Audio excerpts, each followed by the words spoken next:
ప్రధాని మోదీ గారి నాయకత్వంలో మత్స్యకార సోదరుల జీవితాల్లో సరికొత్త వెలుగులు నిండుతున్నాయి. మోదీ ప్రభుత్వం ప్రతిష్టాత్మకంగా ప్రవేశపెట్టిన పీఎం మత్స్య సంపద యోజన పథకం ద్వారా దేశవ్యాప్తంగా నీలి విప్లవానికి బలమైన పునాదులు పడుతున్నాయి. ఇందులో భాగంగానే పాయకరావుపేట నియోజకవర్గంలో 60 కోట్ల రూపాయల భారీ వ్యయంతో అత్యంత ఆధునిక సదుపాయాలతో కూడిన 2 సరికొత్త ఫిష్ ల్యాండింగ్ కేంద్రాలకు శంకుస్థాపన జరిగింది. ఈ కేంద్రాల వల్ల నియోజకవర్గంలోని 9,000కు పైగా మత్స్యకార కుటుంబాలకు నేరుగా లబ్ధి చేకూరనుంది.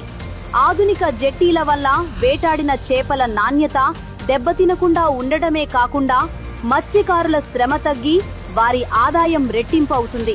పాయకరావుపేటలో ప్రారంభమైన ఈ ప్రాజెక్టులు మత్స్యకారుల సంక్షేమం పట్ల మోదీ ప్రభుత్వం మరియు రాష్ట్ర కూటమి ప్రభుత్వానికి ఉన్న నిబద్ధతకు నిదర్శనం.